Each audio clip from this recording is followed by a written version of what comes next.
Okay, I think we're ready to begin. It's just 3 minutes past the start time. So first of all, welcome to Scorebucks County's Digital Marketing 101.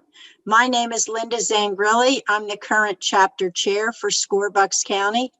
And if you'll permit me just a few words on commercial, just a little bit about who we are and what we do. We are a national nonprofit organization. We have some 350 chapters, 13,000 plus members all over the United States, but we have a very simple mission to support and help small business grow. So with that in mind, we do that through events like this and also through free mentoring services. Everything we do in mentoring is free to the client. So if you are interested in anything like that, we have a website, buckscounty.score.org. You're interested in getting a mentor. We have some 50 people in the chapter who come from all walks of life. They have all types of expertise. For example, the gentleman who is going to speak today is one of our mentors and our subject matter expert on digital marketing. So there's many like him in the chapter in various disciplines. So I would encourage you, if you're looking to move your small business off of Go, please go to our website and hit the button that says request a mentor, and we'll be happy to help you. Without further ado, I'd like to bring on the chair of our seminar committee, the gentleman who works hard to get all these topics and speakers together so we can present them to you. His name is Ed Torello. Ed? Thank you very much, Linda, and welcome everyone. We certainly appreciate you tuning in. This is one of about 35 webinars that we're actually offering for the September to September timeframe. And you can see all of that on our website, and you can sign up accordingly.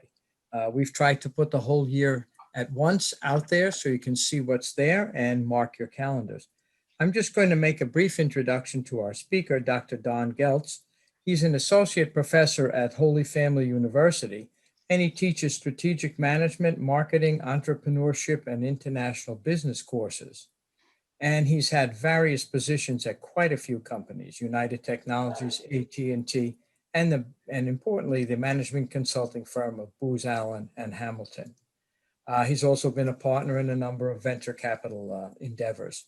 With that, I'm going to turn it over to Dr. Don and let him start. Don? Okay, thank you. Thank you, Ed and Linda. So I am your moderator today. You can tell from this picture that I am a college professor. This is straight off of our website at Holy Family University. So I'm very happy to be here this morning. We have a great crowd of people, and this should take about an hour, 45 minutes to an hour perhaps, with plenty of times for questions. So get ready. So let me tell you what we're doing and what we're not doing. Excuse me. We're focusing on beginners. I see from the chat box that many of you in attendance are not beginners. So you're welcome to stay. But if you ask me really complicated questions, Charlie will have to chip in, and Timothy, and probably a few others with those answers. It also is geared to the people who've started in digital marketing and just kind of don't know what to do. It's basics. It's 101. We don't address technical issues. And the intention is to kind of get you started in the process. So the outline is 7 basic questions. What are we really talking about? How do I get started? Clearly, I need to have a website. So what do I want it to do? This search thing is a mystery. Do I really need email marketing? The short answer is yes. Social marketing is confusing. What should I do? And how do I put all of these things together into a digital marketing plan? Okay, so put everything in context a little bit. I tried to figure out how to simplify things.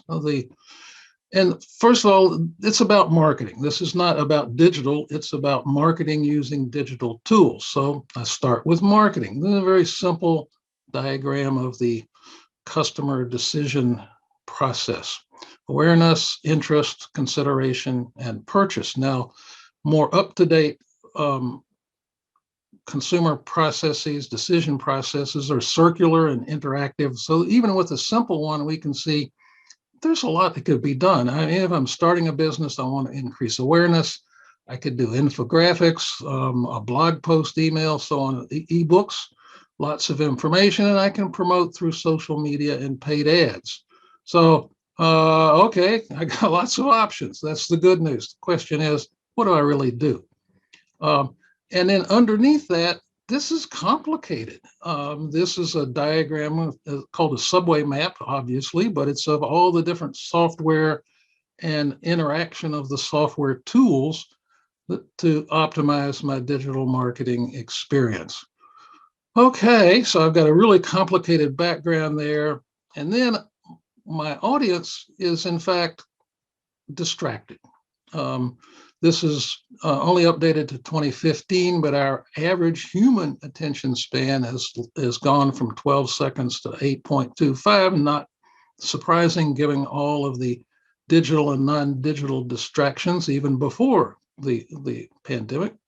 And a fun fact, the goldfish has a longer attention span than we do as humans. So that's our audience that we're trying to attract. We're using complicated tools, and our audience is distracted. One reason is the same devices that we're going to try to use to connect with our customers, and that is the good news, they're on that device. The bad news is they're on that device 58 times a day. So we have a very complicated set of tools to use to attract a very distracted customer base. And one of the reasons, of course, we're distracted is even at work. Check our email box 30 times a day. I suspect my checks are more like 50 or 60 because I'm always online with various endeavors. And so that's what we're dealing with here.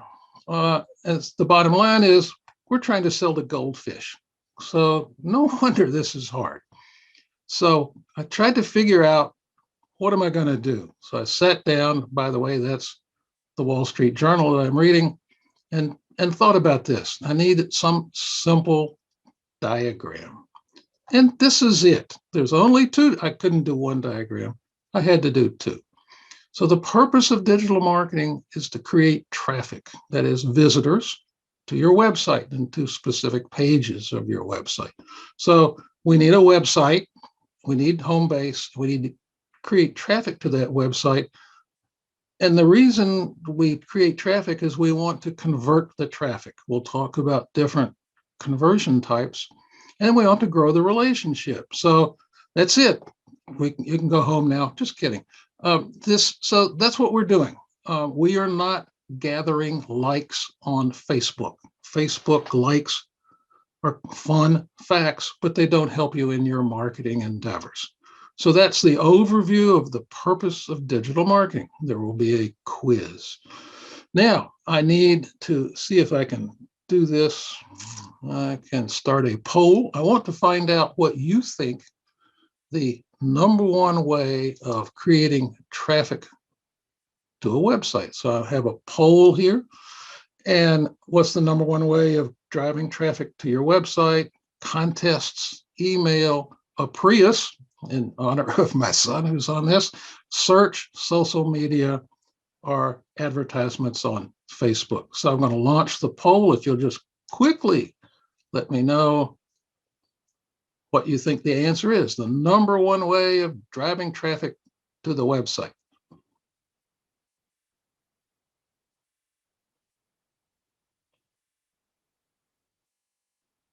Okay, results are still coming in a little bit. Social media is edging ahead if you're watching the horse race.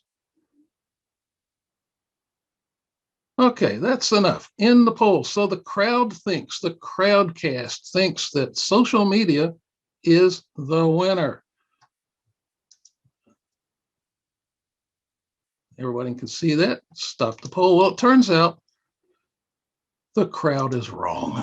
Oh, so the number one way of generating traffic to the website is search. Number 2 way is email. And the number 3 way is social media. Now, this is a generic ranking, and certain cases will undoubtedly be different. So let me ask you a question. Why do you think search is number 1? If you have an answer, you can put it in chat and I'll actually see it. So why would Google be number 1?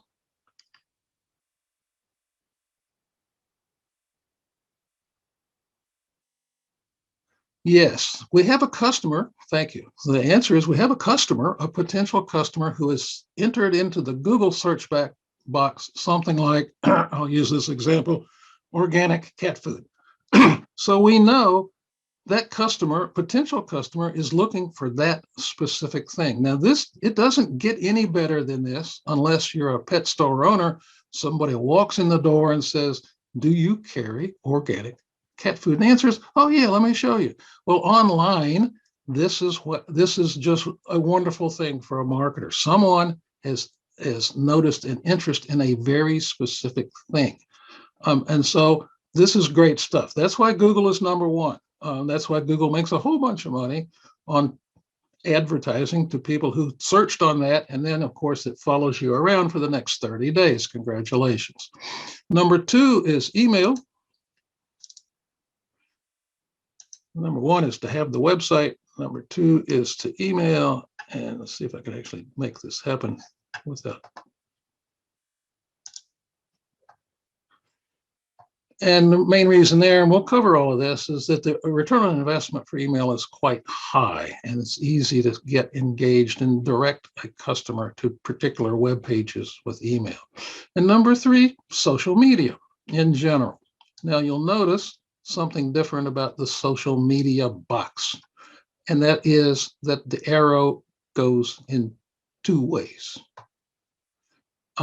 Because we can interact quite clearly with our social media users on Facebook and most of the other social media channels. And we can clearly do 2-way communications from our website back to email. So this is the second diagram of the elements. Now on question number 1, the elements of digital marketing. Now, there's lots of other things. There's YouTube channels, there's blogs and everything, but this is digital marketing 101, I remind you. And there are 2 types of traffic. Earned traffic, that's people come to our website because they found it organically through search, or there's paid traffic. That is, we pay for ads, or we pay for an email list, or we pay for a placement on Google that puts us up higher in the search list, so on and so forth. So we do want to generate traffic to the website. And again, we want to convert it, and we want to grow it and create a relationship with our customers. So where do you start? Well, you start with marketing. This is marketing. We need to understand clearly what our offering is and our value proposition. Those are marketing words. Our offering is more than our product or service. It's everything that surrounds that. Our value proposition is why people would care. So we need to understand what the branding is and our brand promise, because we're going to communicate that digitally. It's harder to do digitally. You have to be very precise as opposed to talking vaguely to someone who walks in the door. How long have you had your store? Well, you don't have those kind of conversations online very easily. And then what messages? So marketing is about developing an offering, branding it, and then sending out messages. And who are my target customers? So this is what marketing is all about. This is what we teach in college. And indeed, this is what we do when we're marketing. And question, why is this more important in digital marketing than in traditional marketing? Well, I'm going to explore that for you. So this is a diagram. You can tell I just love diagrams. So this is what we do in marketing. We have a product or service offering. We have targeted customers. It's not everybody, particularly in a small business. It's targeted. And we have a value proposition. We need to communicate that via the brand and through all different types of marketing mix and different media. So we can advertise and do PR over TV and radio and so on and so forth. This is traditional marketing.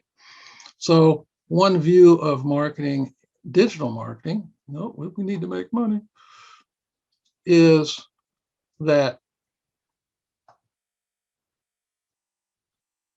digital is just another channel. That is, we use digital channels in addition to print, TV, and radio to do advertising and so on and so forth. And that is a short-sighted definition. It is much, much more. For one,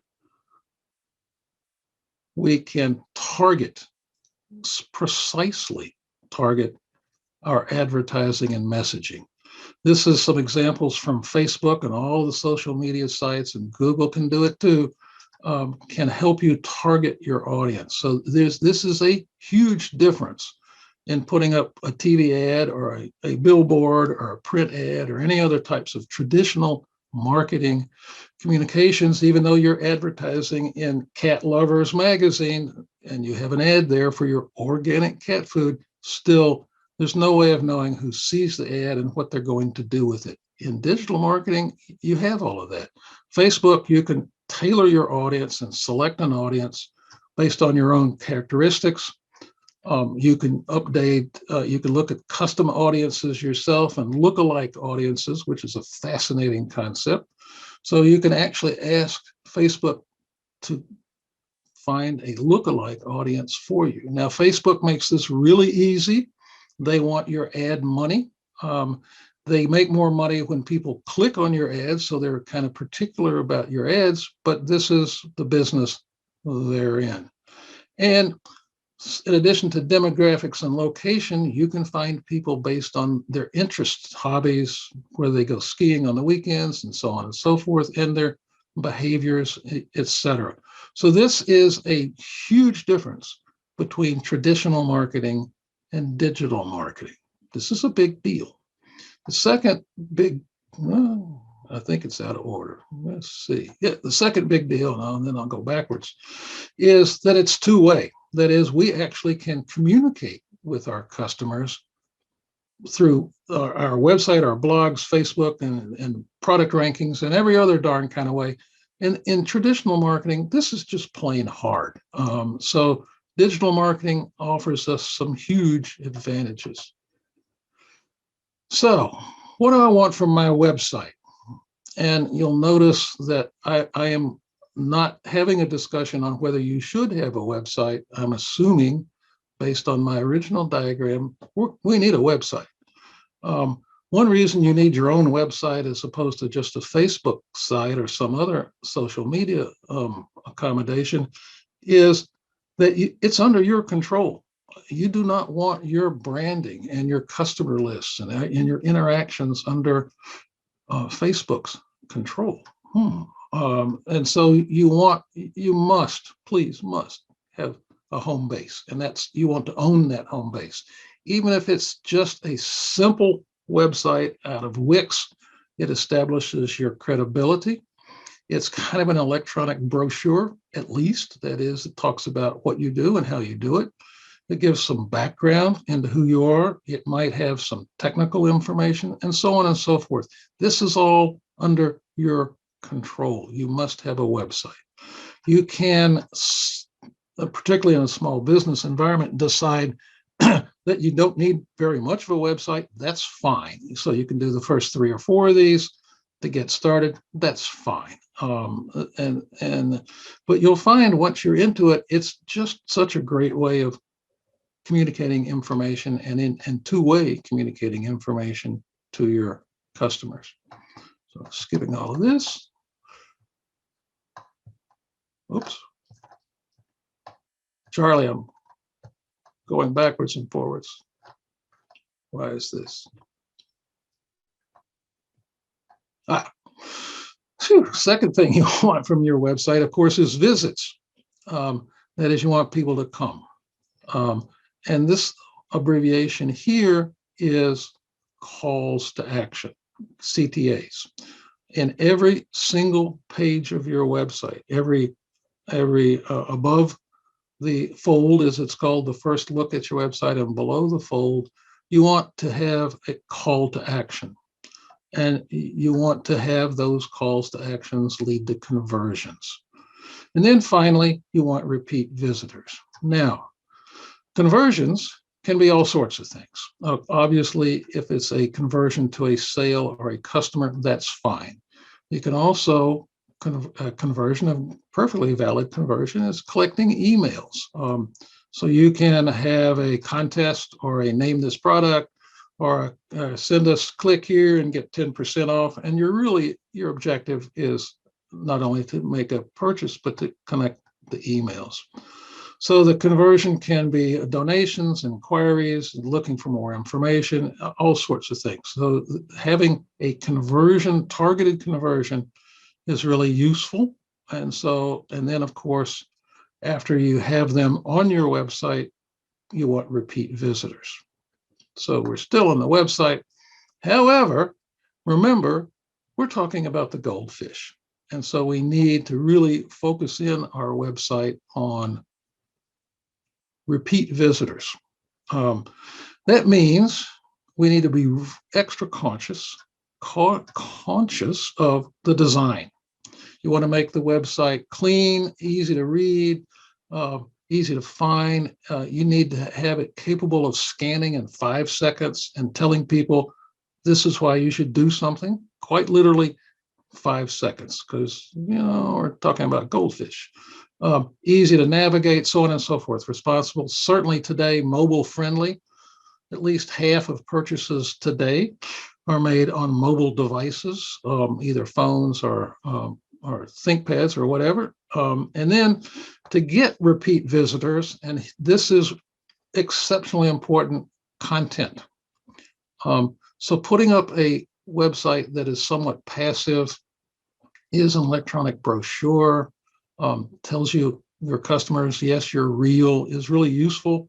But if you want them back, you have to have updated, constant, updated content.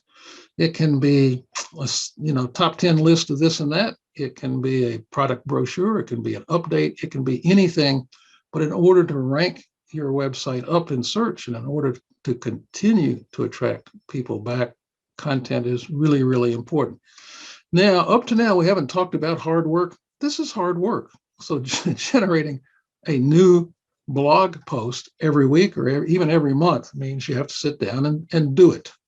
So it's kind of a voracious hole in some ways, but it's extremely useful to attract and retain customers. So here's an example of a website. This website is put up by a professional in the field. So this is a partner of ours at SCORE Bucks County. The name of the company is Delos Incorporated, and you can see nice and clean. This is what we do. We actually have 3 things. And so you can scan that and, they do websites, digital marketing, and build presence. And okay. And so that's easy to read. You can see that it's clean. The print stands out. It's not cluttered. This is a little bit long for a top menu bar, but that's okay. And in general, this is where menus are now placed. When we first started, menus wandered all over the darn place. And in design, actually having a short menu and submenus sometimes is preferable. It's okay. And on below the fold, it's called, if you scroll down, this is the second part of her website. She now has a call to action, do it now.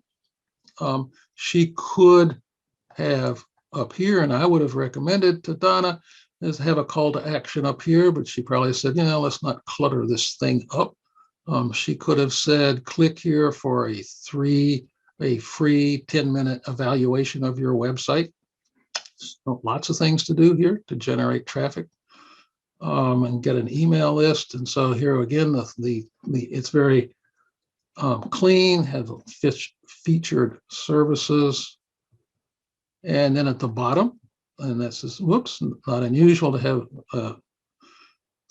3 scrolls to reach to the bottom. More than that, quite frankly, it's a lot to ask of a visitor. Interested in results, so she's changed the call to action a little bit. Do it now. These are some of the other things she's done. She has a weekly newsletter, which I subscribe to as a way of keeping up with what's going on in digital marketing. It's always useful. It's generated towards small businesses. Another feature of what's new, and then some old backlog of Tech News Tuesday, TNT. So that's her branding. So nice, neat website. This is my example of the inverse of a nice, neat website. Here's a company in Miami that makes ornamental gates. Well, it's even hard to kind of figure that out, except here's a picture of some gates. And here's more words than we can possibly imagine and more options than you'd really want. So I don't know that I haven't been to this website in a while, but this is what you don't want to do. And once you get into this, it's pretty easy to kind of look at a website and kind of go, that's good and that's not so good. So plain, simple design, easy to read, easy to navigate. Those are the rules. So that's what we want our website to look like. Now, I'm leaving websites and I'm going to question number 4. Also checking my time, 30 minutes. So how do search engines actually work? Well, I can guarantee you that when we type in organic cat food, that the search, Google doesn't go out and search the entire web universe and try to find a match. They've already done it, and they do it through this thing called spiders.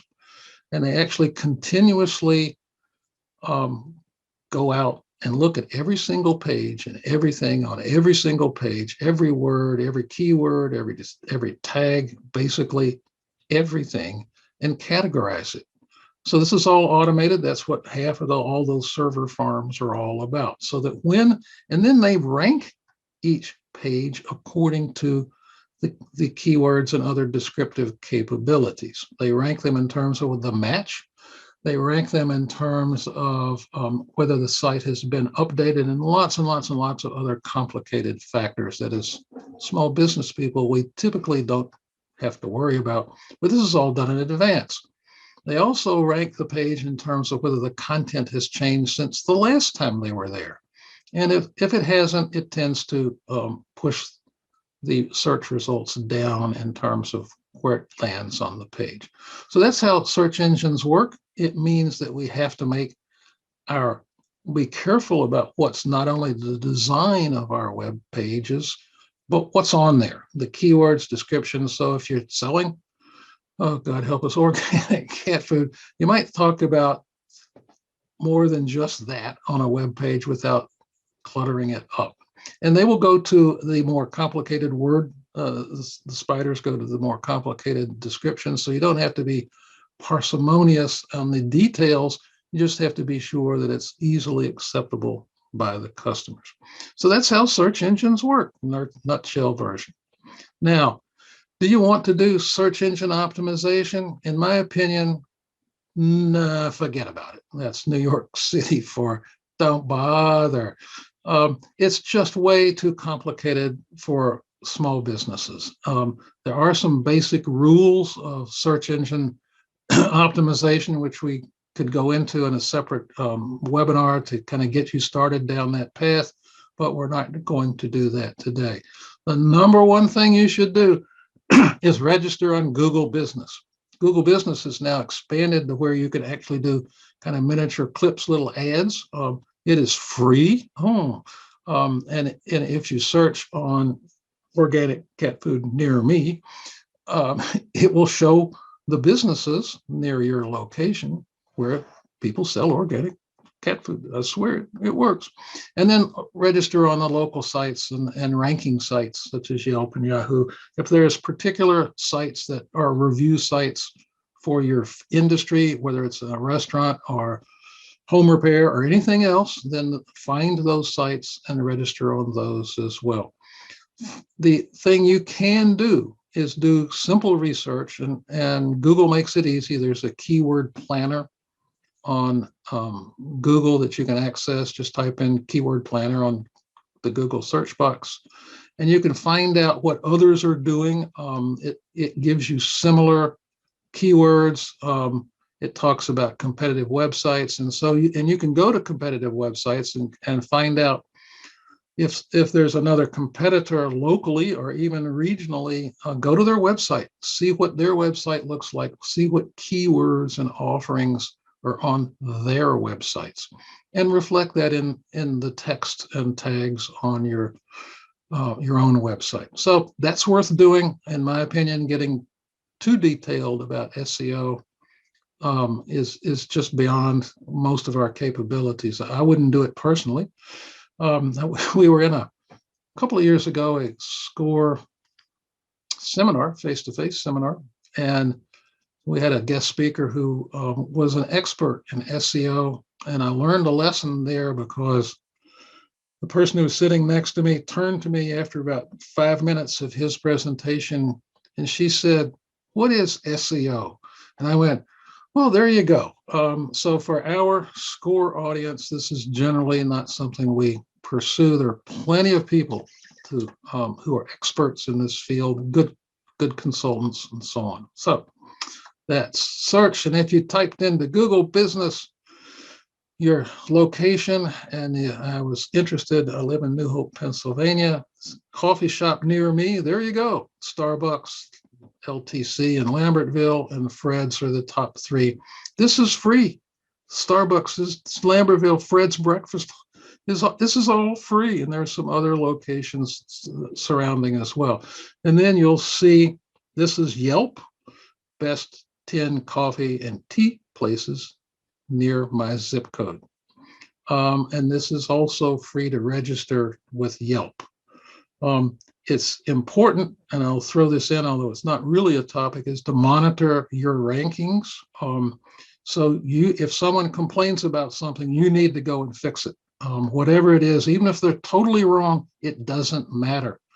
You need to fix those rankings and reply, "I'm sorry you had this experience. Please stop by and have a free cup of coffee on us." The likelihood of knowing who they are and them stopping by is essentially zero, but it shows your intent toward the customer. So that's all I have to say on question number 4. On to email.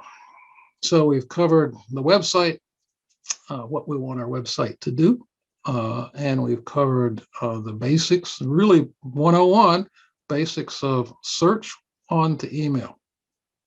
Why bother?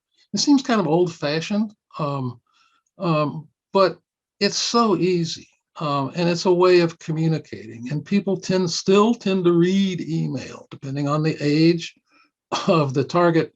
Do students read email? Only when forced. But most of the rest of us are very conversant with email. So anytime you come in contact with anybody on any reason, both in your physical side of your business and the digital side, get their email. Put a list on the counter. Sign up here for our weekly contest, whatever it is. So you have their email address. It's easy, it's free. You need to be professional about sending out emails.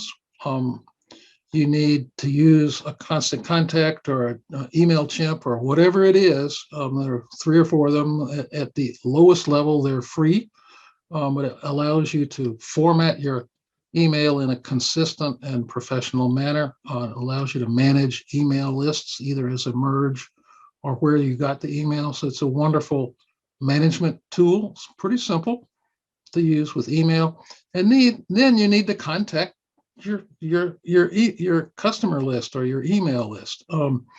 So we do this at SCORE. We have an email list. Charlie could tell us of several thousand, I think, at this point. And we send out information on our webinars or seminars and other events at SCORE. And then you need to email them with information. The format of the email and what goes in the subject line is extremely important. We don't really get into that here, but it should be content that's useful. Do not repeat it. Should offer, a new flavor this week, spring special, whatever it is, nice and crisp, so the goldfish looks at that and goes, oh, okay, I can open this email. Once they open the email, once again, a call to action within the email is also quite useful in terms of your marketing efforts. So news, offerings, content, there you go, top 10 lists, referrals, bonuses, refer a client to us, get 10% off your next purchase. Anything that's useful to your target customer. Donut day specials, fun facts, virtually anything. You want it to be both informative and entertaining, and really simple. Do not pile a whole lot of words into an email and expect people to read it, because they're just not going to do it. We're all too busy. So a couple of examples. This is a complicated email, which you can see the use of graphics. This happens to be advertising age. So I get zillions of emails. This is an example of one that's a solicitation to subscribe to advertising age, which I did not do. But here's your call to action. Click here to see a sample. A little wordy considering they're in the advertising business, but I don't remember how I was called Ben Chestnut, but there you go. Oh, this is an email from our example of a website, Donna Dellis, and I attended a webinar, and this was her follow-up. So anytime you actually have a contact with a customer, email them a follow-up. It was great to see you. Anything I can do to help you, let me know. We have a special coming up next week. I wanted to make you aware of it, so on and so forth. So pretty concise. And then, again, a call to action within the email.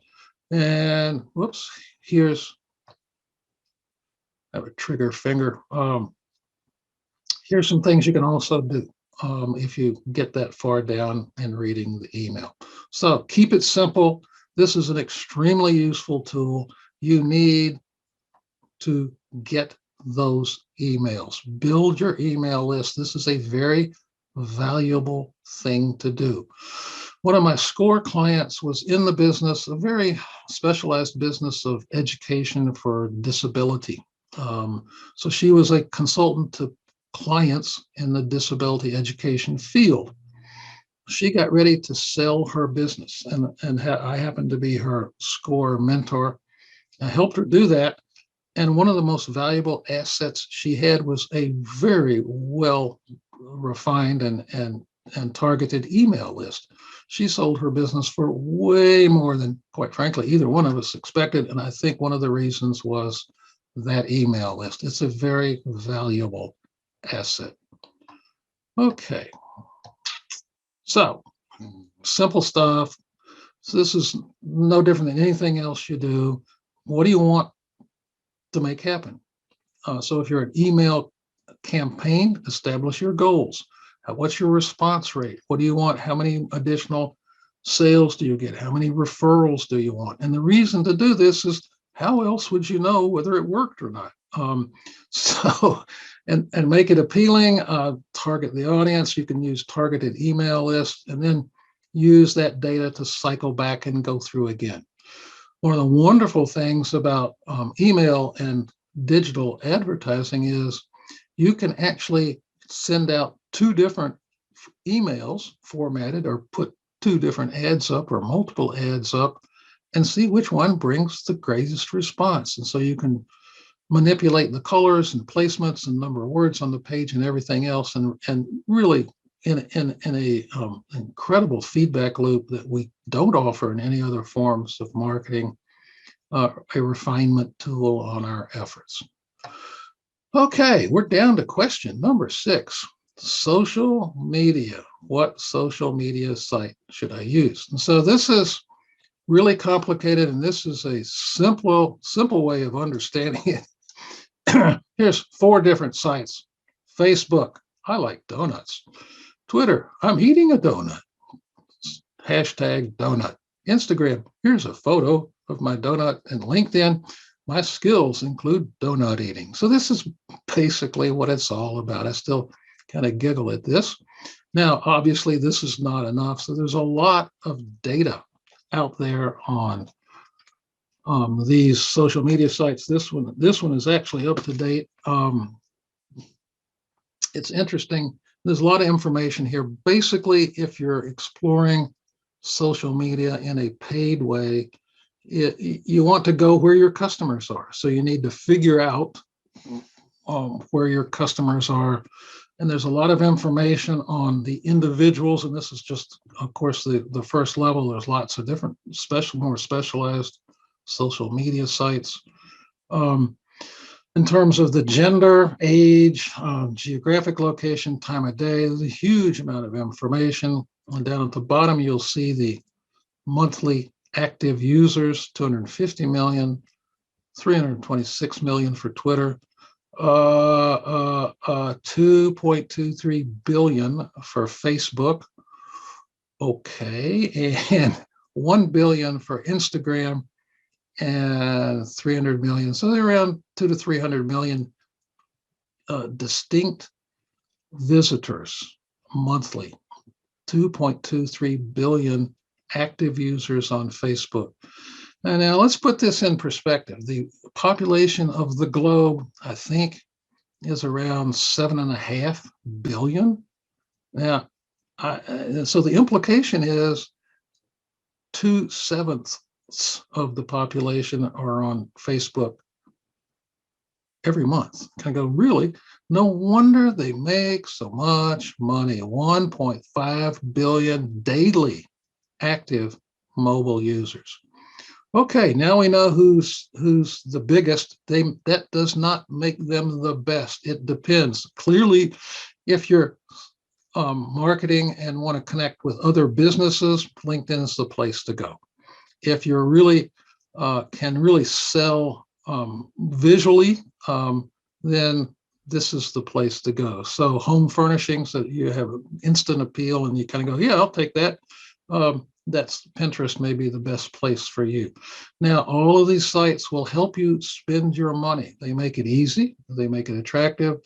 It is easy to blow through a couple of $100 on very targeted Facebook ads and get 0 click-throughs. And then you have to keep at it. You have to keep refining it. Small businesses, generally, it's not that good a use of money. By the way, who do you think owns Instagram? Oh, well, Facebook bought Instagram about 10 years ago, and they paid a mere $1 billion for it. So now we see that Facebook controls over 3 billion monthly users. Okay, so Facebook is the place to go, particularly to learn how to do targeted ads. Their targeted ad capabilities are really stupendous. As marketers, this is wonderful. As consumers, we're starting to push back on that, and that this information is ours. What are you doing with it? And so you'll see now privacy statements and all sorts of things coming, which is good. And keeping Facebook and the rest of social media honest about what they do is also, of course, good. So a lot of work here, but there's a lot of information. If you're down this path and want further assistance, please contact us at SCORE. And if we can't help you, we'll find somebody who can. So what do you want it to do? Build relationships, drive traffic, once again, to your website, support your brand and image, and so on. It's really important if you have a Facebook site and you're just want a presence there, do it. But be sure you're following the same rules as we talked about before. Keep the design simple, keep it easy to read, put a call to action on there. Click here to get more information. Click here for this month's special, whatever it is. So that's how you can use Facebook and social media at the simplest level to your website. If you place an ad on Facebook, then you would want to develop a unique landing page on your website, which is a lot simpler than it sounds. But so you'll know where the traffic comes from because they're going to that landing page. You don't have to worry about analytics. It's right there in front of you. So it's useful. I don't mean to demean it. To do it well is complicated and time consuming. Two things that keep us as small business owners from doing it all that well. So same sort of thing in terms of a plan. This is work. It's not that hard, but you can't just wandering in there and throwing up ads is really, send me the money. It's a better it's a better use of your money. Or send SCORE the money. Make a contribution to SCORE. So set the goals. Figure out what you want to do. Do you want to increase your branding and increase customer engagement, whatever it is, and research the audience metrics. They all allow you to establish measurement metrics on the success. So this is all good. And you can easily look at what others are doing. And if you are in the stump eradication business and no one is on Facebook with stump eradication, you might wonder whether this is really a place to be or whether the local patch news place is a better place to spend money. But that's an extreme example. If you're in the stump extraction business, please don't take offense. And it's content based, so it eats a lot of time and content. Engaging with audience is great, but again, it takes time and effort. It's wonderful in terms of being able to quickly monitor and adjust and repeat things that work. So it has a lot of advantages. It's just time consuming. So you can, there's lots of data. So you can even tailor by time of day and day of the week in terms of your posts on Facebook, what really works the best. And so it looks like middle of the week, middle of the day for this particular campaign was the best way to go. So we're down to the last question. How do I do a digital marketing plan? How does all this thing fit together? Well, my bias. You have to start with marketing. Then what website design and the messages, what website design, you start with the website in terms of the action plan. How do you design a simple website with those messages that will appeal to those customers? Search next, what information on your website and what search pieces, what do people search for? Do they search for non-GMO organic cat food or GMO organic? All this is information available to you. So you want the details of those search types on your website. You need call to actions and conversions. You need to target your conversions and decide what the conversions are. Random conversions are of no use to you. Start with email, collect those emails, and then develop email campaigns. Here's 10 tips on a perfect lawn after the stump is extracted. Whatever it is, people love information. It's free to them, and it's a way of establishing yourself in an interaction with your email customer. Again, do the research on the social site. Sometimes I don't spell very well, but that's correct. Yes. And what content you need on those websites, and then measure and adjust. So, folks, I am so tired of talking. This is what I do for a living. So this is what we've covered. This is the elements of our digital marketing. The purpose is to drive traffic to the website and convert it. So if I was able to have a pop quiz, I would do so. And you get a certificate in the mail. You can either generate traffic through earned or paid traffic. This is the end of my presentation.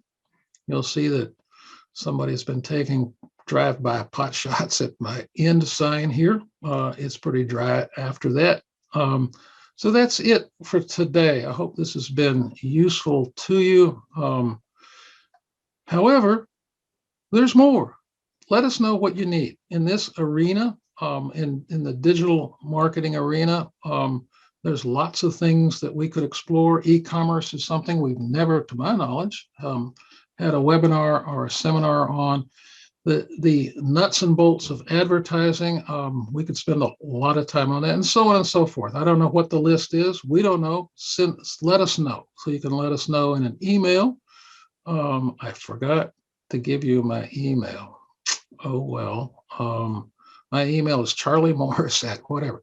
So questions, concerns, comments. We have plenty of time to pursue that.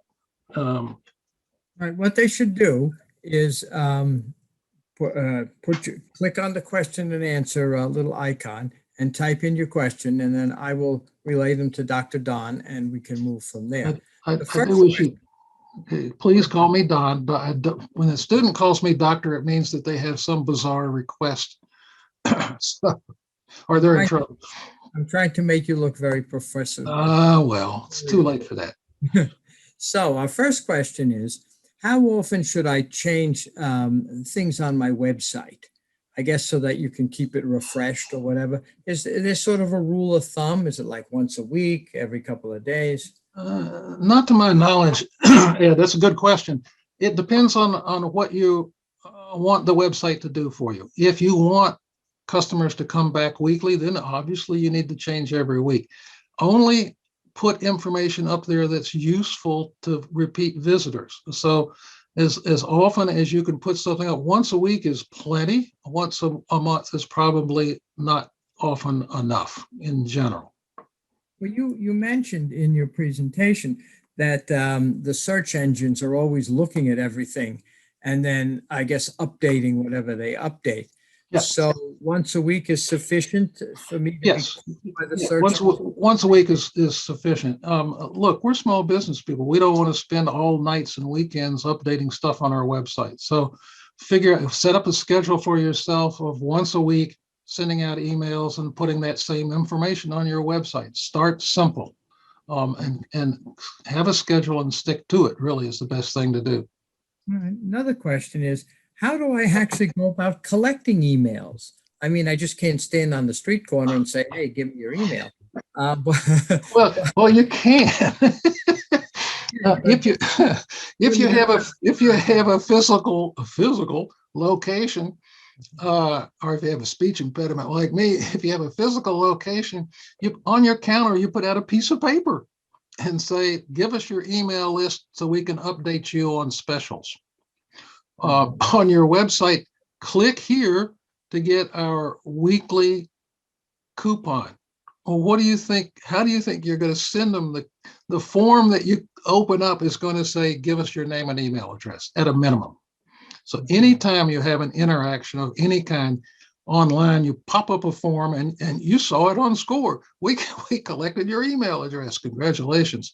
You're on our email list. So that's how you do it. Every possible opportunity, every interaction. If you have a business card or a brochure, even put it on here. Email us for more information.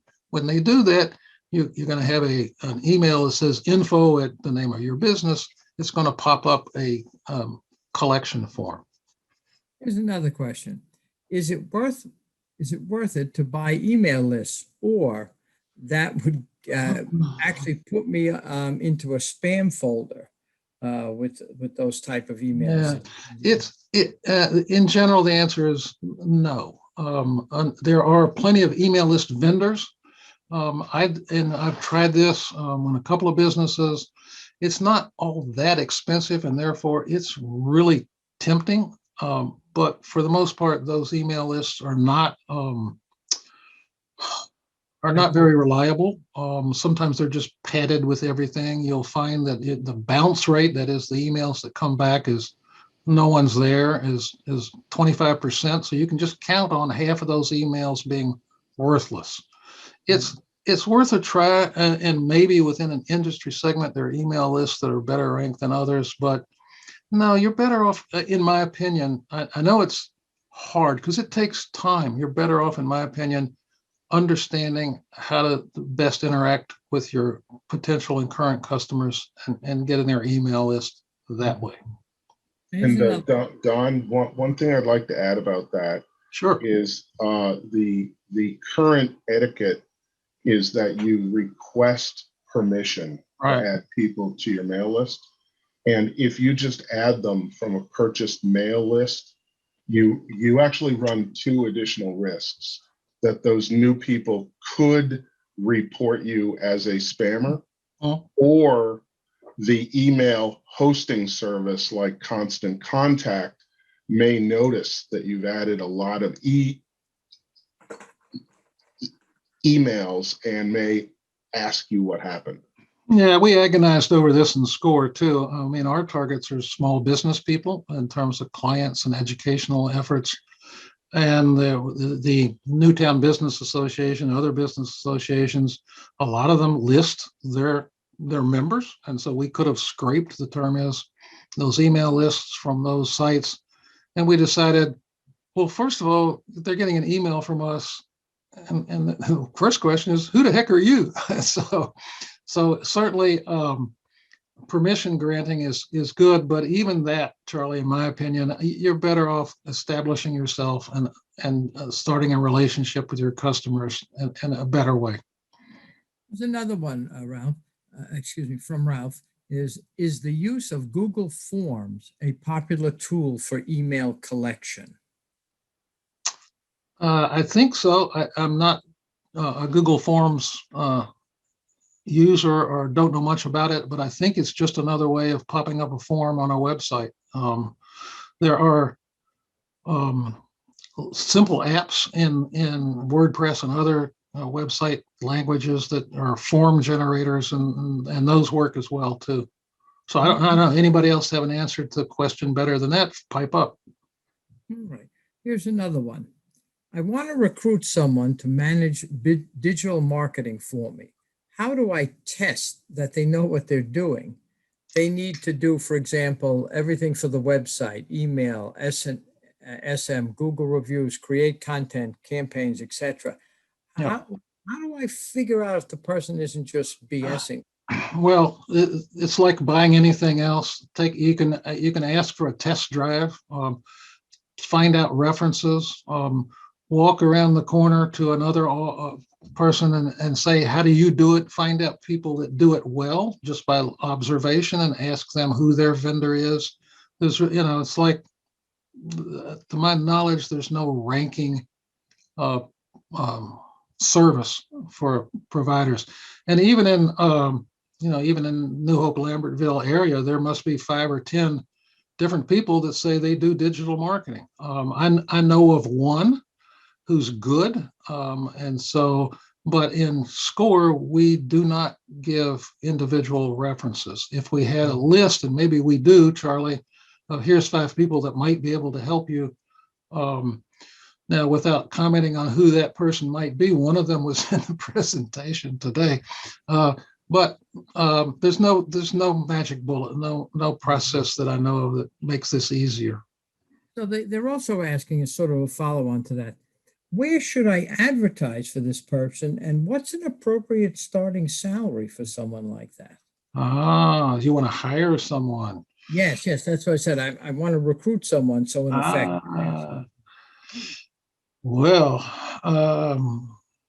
that's a good question. I would actually start, if I were trying to do this in as reasonable and as low budget possible as way, I would start with going to the universities and the Holy Family included and asking us, do you have any students that would like to intern and learn how to, and show me what they do, and maybe I can hire them afterwards.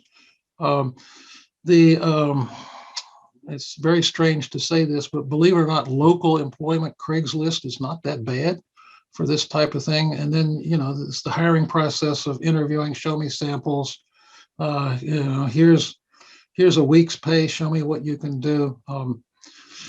The hiring someone full-time, you're going to end up paying, if they're good, it's going to cost you at least $60,000, $70,000, $80,000, because a good person can make that much money working for a digital marketing agency.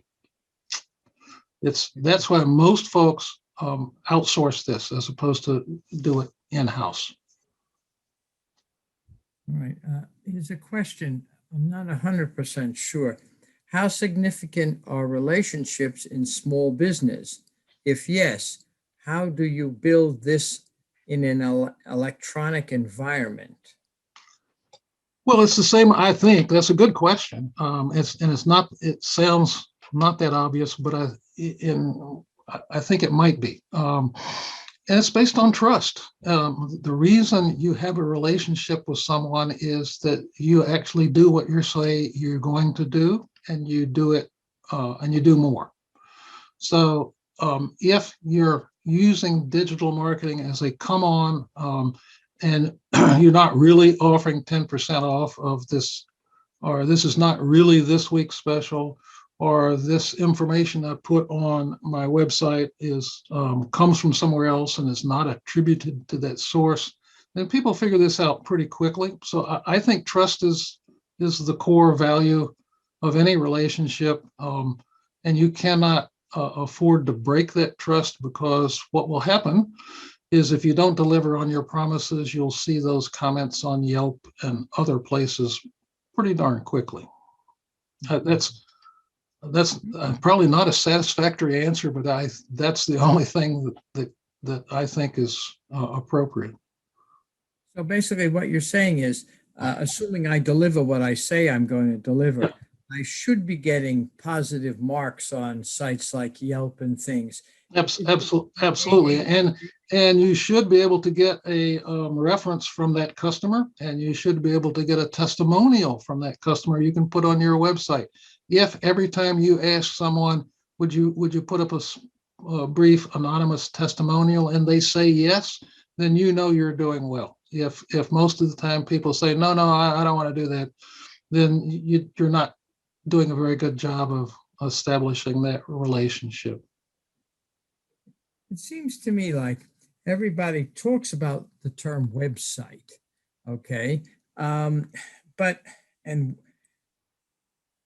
a lot of people don't know how to design one.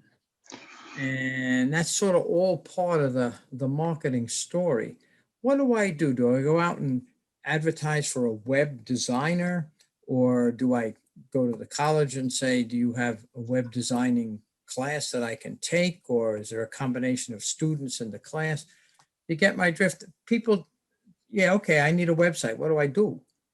Yeah, there's a couple of paths. So that's an excellent question. Again, I don't mean to oversimplify it, but it's not that hard. You can look at a website and tell me in 10 seconds whether it serves its purpose or not. And you should train yourself on how to do this.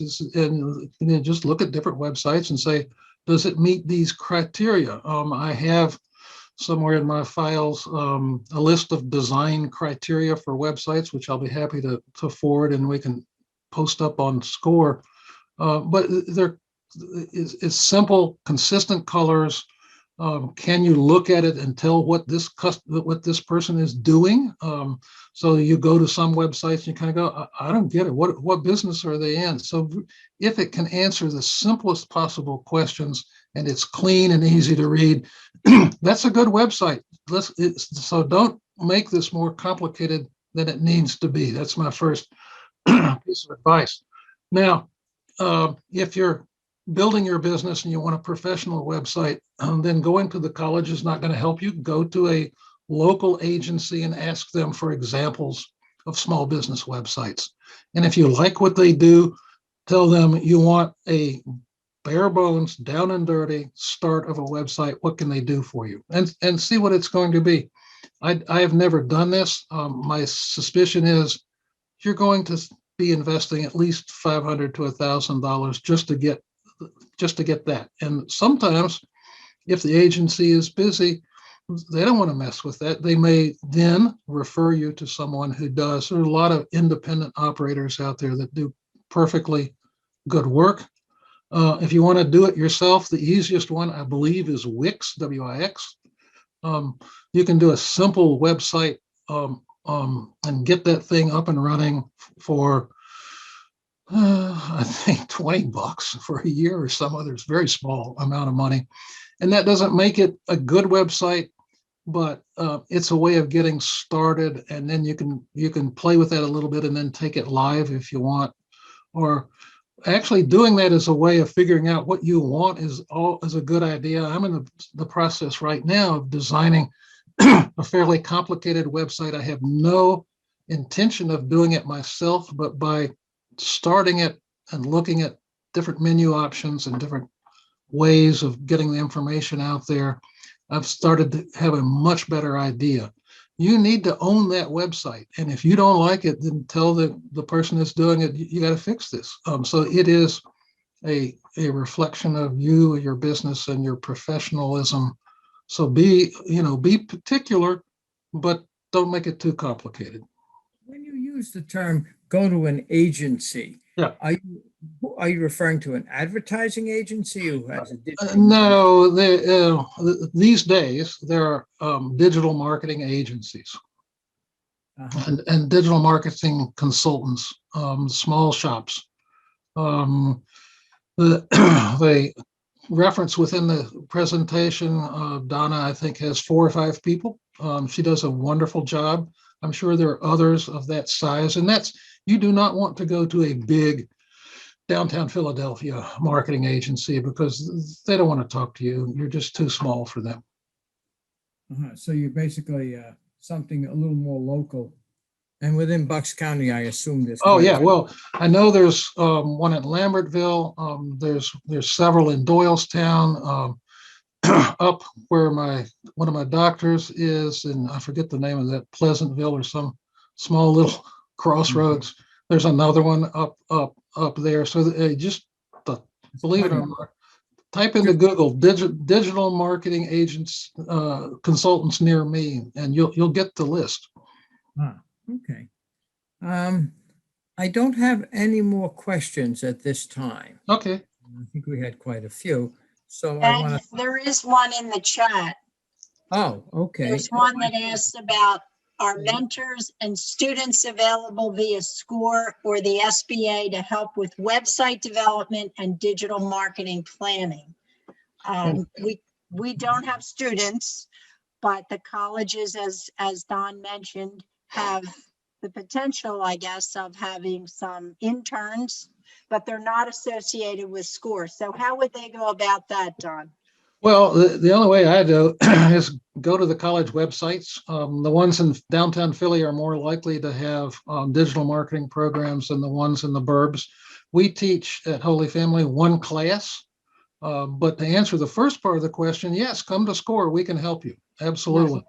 We can help you, but we're not going to develop your website for you. Yeah, Right. That's true. We can comment on how to go about it. We can comment on, well, you might want to consider this and looking at your website. And I had a client within the last month that has said, could you please take a look at this? I get these kind of requests, and in 10 minutes, I generated 10 comments that were of value. So we can do that, but we're not going to do code or yeah. That's I guess the question. So yes, we can certainly guide you in the planning. We can look at different websites. We can point you to several different digital marketing companies, but we don't recommend any one. No, and we can help you evaluate different vendors. We can look Right. at the vendors and their samples and say, well, this one looks better for you. What do you think? So that sort of is what we do in mentoring. Absolutely. Right.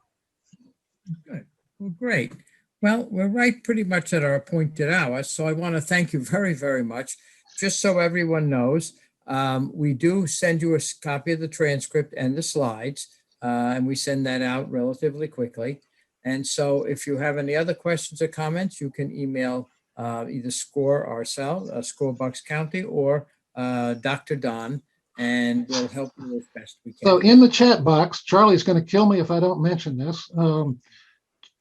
We do have a digital marketing series, hosting a 4-part digital marketing series in March, in partnership with Grow with Google, and the link is there as well. Right. I think the first one is next week, March the 4th. So check it out. That would also be very informative. Okay, cool. Thank you so much. This is always fun to do. If you have any Okay. questions, email us and we will get back to you. Great. Thank you very much. Take care, Don. Thanks, Don. Great presentation. Betcha. Take care. Thank you, all of you, for joining us.